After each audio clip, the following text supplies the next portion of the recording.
didn't know about that, but, oh well. All right, welcome everybody to our Thursday, July 19th, 2018, Forest Lake Area Schools regular school board meeting.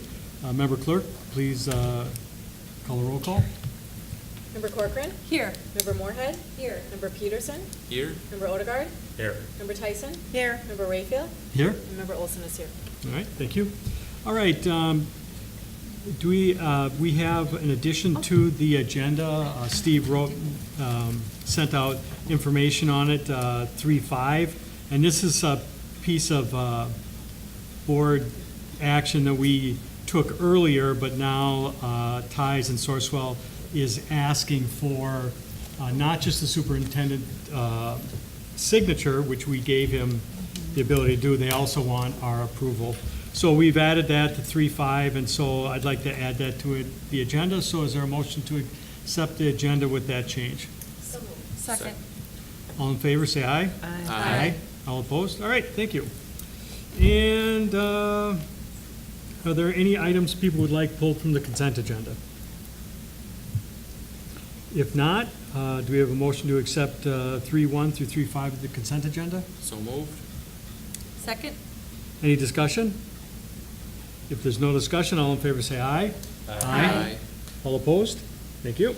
All right, old business, 4.1, approved standing committees policy, 116. We saw this, I believe, a month ago, or at the last meeting. We're just taking a look at it again. It's, do we have a motion to accept, approve the standing committees policy 116? So moved. Second. Discussion? I'd like to move to make an amendment to the policy 116. Okay. I'd like the language to be loosened up or changed so that it allows more flexibility among the committees. So I move to amend policy 116 to include that change. Okay, I gotta find it here. The change I believe you're talking about is to have The staff welfare committee? staff welfare is, the president and treasurer are not automatically assigned to staff welfare, and Correct. the same is true of, I'm trying to see where. Finance. Finance. All right, do you want to speak on that? Yeah, I mean, we've had. Is there a second? Oh. I was going to second it for discussion. Okay. Oh, thank you. I think we've talked about this on a number of occasions. It's come up again. You were absent when it was on the agenda last time, and other board members, so we tabled it. But anyway, I would like to see some flexibility in those rules. I think Member Rayfield's been board chair for quite some time. I think if we elect a new board chair in the future, they might not want to be on those committees consecutively year after year. So I'd like to allow for flexibility in those committees and just take out that language. I've talked to other districts when I was on 916, talked to other board members, colleagues from Montemita. I talked to MSBA. I never really found a board that had language like that. I mean, it's a given that treasurer is automatically on finance, but there's a lot of flexibility. There seemed to be a lot of flexibility with those other committees. I voted to keep it the way it was before, and my rationale was, we made a change before because there was no flexibility before to allow board members who wanted to be on staff welfare. But we made that change, and I think it was a good one. I personally believe when you run for a board position, board chairman, treasurer, that is your obligation. And I look to the leadership of the group to be there, and I'm happy there. It seems to be on every committee, there's room for one person who wants to come on and can be flexible. But my opinion is when you run for the positions, that's a responsibility that you take on. That's why I would like to see no change at this time. I feel all committees are equally important. We all give a report each month, and I believe the president should move around. I mean, there's no reason the president couldn't report on buildings and grounds once in a while, because that's equally important to our district. I would agree too, and I think when Member Corcoran and I last month had a few minutes to discuss it, excuse me, we talked about, she brought up a very good point. I don't know if you remember, Miss Julie, I do that, not. you know, future board chairs might want to be able to move around and be on buildings and grounds. We have the new curriculum equity committee. So I think just taking that language out, allowing for that flexibility among the board members, because we are all elected equally, to have those opportunities there if they want them. Okay. And just for my part on it, I mean, historically, I know they, when I talked to Bill Breslin about it, he said that that policy had been in there because there was a time when the board chair had been interviewed and something had happened in the, with the finance, and he had said he hadn't been in the finance committee, and it looked bad. Because it was felt that the finance committee was something that the board chair should be just up to date on. And that kind of makes sense to me. And I think staff welfare too, you're dealing with a lot of employee relations, and I think it's important for the chair to be in there as well. But, you know, on the other hand, I don't think it's the end of the world either. I think that I think as the board chair, it's your prerogative to set those positions as you think is best going to serve the needs of the board and the district. So, so I'm going to be voting no, but I'd be, you know, I'll happily work with it the other way too. Yeah. And just one more last small comment is I do believe that the superintendent works very closely with the board chair, as well they should. Yeah. And so again, when those situations come up, either on finance or on staff welfare, I just feel more comfortable having the chair position stay. Not that they're not all important, they certainly are. And that's why I see no reason to think that those positions are any more important than building and grounds either. And so to think that we have to have the ability to get on, that one person does. But I agree they're all important, and it doesn't matter to me which one I'm on, but I do believe our leadership should be on the list. Okay. And can I just add one thing, Rob? Mhm. To speak to what Chairman Rob said was true. I did kind of back up and talk to historical people that had been on the board. I heard various reasons for having that, kind of considerations for who was going to be elected, kind of keeping that a safe zone. But I think those years are kind of gone, and I think that Member Olson makes a good point that they're all important and equally important, and I think we're elected equally, and we should have the opportunities available to us if we'd like to serve in those other committees. Yeah, just real quick, even the treasurer position that I've been on for quite a few years, off and on, I mean, I should definitely be in the finance role, but I don't necessarily have to be in the staff welfare as a member. I mean, I know for a while there, I never been on policy, ever, because I was always treasurer. So those are things I've never gotten to do, which would be good for me, any board member, to be on policy, because there's so much you learn about why we have the policies that we have. So gives that person flexibility to try their positions, so. And I do think that for future board members, it would be helpful to know, if we do continue to have this policy as written, that they have access to that right away, because the same thing with Julie. Remember Corcoran, I was, 4 years went by, and I was like, wow, I was never on that committee, and I'd like to do that deeper dive and find out more clarity and more information. So when you're locked into certain areas, it omits other board members from moving around as well. Yeah, and I would expect. If that makes sense. Yep, thank you. And I would expect that the chair would, either way, a chair should appoint the treasurer to finance. I mean, Oh, yeah, that's. well, Right. it's a Yeah. no-brainer, yes, yes. Okay, any further discussion? So Chair, before you take a vote, I would suggest you actually take a vote based on specific language, if we can work on that for just a minute. Yes, thank you. So Finance Committee, based on this discussion, would it be treasurer and up to 2 additional members? Or would it be up to 3 members appointed at large? My understanding is the amendment is Treasurer. 3 members appointed at large. Correct. Well, for finance is automatic treasurer, and then 2 more. 2 more. All right, so And then eliminate staff wealth. president Yeah, and treasurer and up to 2 additional? right, correct. And then staff welfare would be just 3 additional. Up to 3 members appointed at large. Okay, let me see if I got this right. So finance is treasurer and 2 members, and staff welfare is 3 members. Right. And if the acting board chair wants to be on that, he'll Yep. put himself on there. It just allows that flexibility. Yep, yeah, we're just trying to get the language. Okay. All right, is that everybody's understanding then of this amendment? Any further discussion? There's no further discussion. Member Clerk, please take a roll call on the amendment. Member Moorhead? No. Member Peterson? Aye. Member Odegaard? Aye. Member Tyson? Aye. Member Rayfield? Nope. Member Olson votes aye. Member Corcoran? Aye. All right, amendment is successful. All right, do we have any further discussion on the, our main motion? If not, Member Clerk, please take a roll call.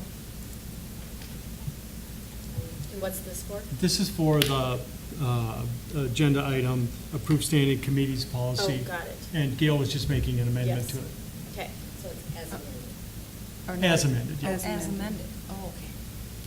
Member So Peterson? just to clarify, excuse me, you just voted to accept the amendment Correct. as written. Now you're voting to accept the policy as amended. Correct. Okay. Okay. Member Peterson? Aye. Member Odegaard? Aye. Member Tyson? Aye. Member Rayfield? Aye. Member Olson votes aye. Member Corcoran? Aye. And Member Moorhead? No. Okay. All right. 4.2, resolution to award sale of general obligation bonds, Series 2018A. All right, we have Stacy Childress here from Springstead to walk us through the bond sale, which took place today. And you'll recall from our last meeting that we had 2 things at play. And one is, first is abatement bonding for parking lot structures, and then additional wrapped-in general obligation long-term bonds that will be wrapped into this as well. So, Yeah. Stacy. Thank you. If it's okay, I'll just take a minute to introduce myself. I don't think I've had the pleasure of presenting before your board before. But my name is Stacy Childers. I've worked for Springstead since 2005 in a variety of positions, but I've held this position as a client representative, just like your former client representative, Patty Hemanover, since 2013.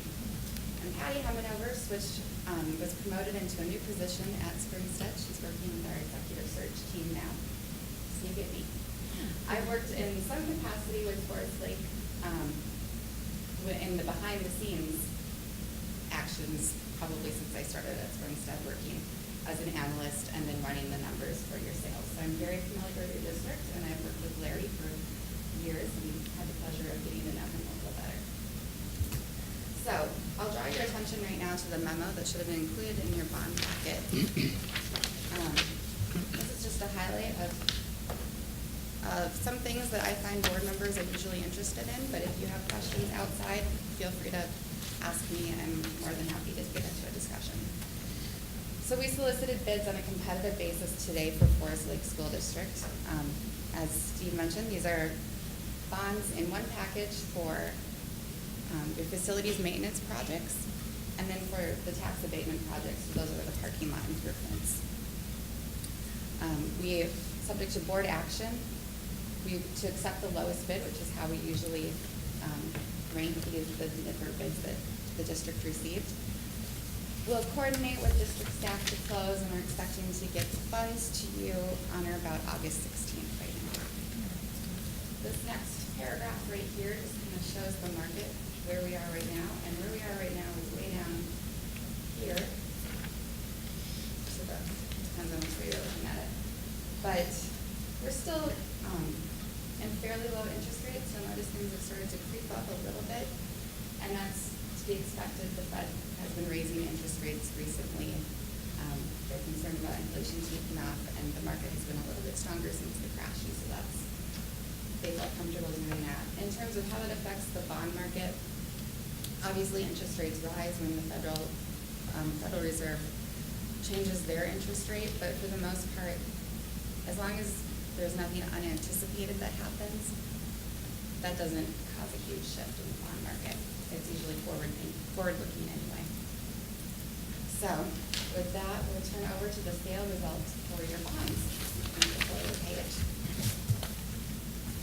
As I said, we solicited competitive bids and we received 4 bids. We ranked them based on the true interest cost to reflect the time value of money.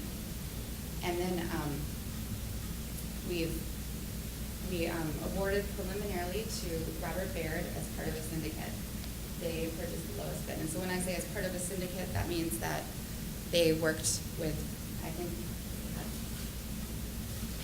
it looks like 20 other banks that bundled together and buy your bonds and then divide them up. So the 4 bidders, from top to bottom, the spread between those 4 bidders is about 0.176 basis points or percentage points. So I would say that's a fairly significant range. And then a comparison of actual results to the projection is shown right here. So in June, we were projecting interest rates at about 2.716. Your final interest rates are 2.560.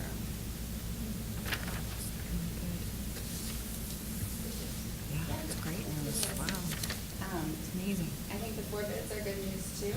We always like to see at least 3, so getting 4 shows that you had a competitive bid, and the process was good. I participated in the rating call with Mr. Martini a couple weeks ago with Moody's Investor Services. As usual, Larry does a really great job on those calls. Moody's affirmed the underlying rating of A2 to your school district debt. We also have an enhanced rating of, this is a typo in there, AA2.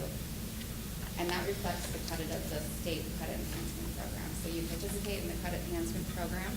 It's available to all school districts, and it does 2 things. It gives you the credit rating of AA2 on your bonds, so that's just another security for the investors. And then it also guarantees the payment on your bonds. So if for some reason the school district couldn't make a payment, the state would step in and make that payment. Interesting. All right, any questions? Wow. No, it's great I was news. just going to comment, so with that credit rating that we have, that AA2, so does that increase the likelihood of a robust bidding or a little bit better than? Sure. So the AA2 is available to all Minnesota school districts. That's based on the credit rating of the state. The A2 is the credit rating for Forest Lake School District. And for the rating process, you have AAA, AA, A. And AAA is the highest, but within AA and A, there are 3 different categories. So AA1, AA2, and then AA3. So I think that the A2 underlying rating is a very strong rating. Certainly having both of them on definitely helps the bidding and gives the investors some comfort. All right, Thank you. any further questions? All right, do we have a motion to accept the resolution to award the sale of general obligation bonds, Series 218A? So moved. Second? Any further discussion? So this looks like a pretty good number. It's a great news. Yeah, I'm really happy with the way things came in today. Yeah. Okay, again, the 4 bids is always great. Good news. Yes, they Yes. are. Yes, thank you very much. We value our relationship with you, and we definitely not take it lightly. We have a great relationship with the Forest Lake School District. So thank you for that. Well, we appreciate that. Thank you. Thank you, Stacy. All right, any further discussion? If there's no further discussion, Member Clerk, please take a roll call. Member Odegaard? Aye. Member Tyson? Aye. Member Rayfield? Aye. Member Olson votes aye. Member Corcoran? Aye. Member Moorhead? Aye. And Member Peterson? Aye. All right, resolution passes. Do we have a motion to adjourn? So moved. Second. Any discussion? There's no discussion. All in favor, say aye. Aye. All opposed? Thank you, everyone.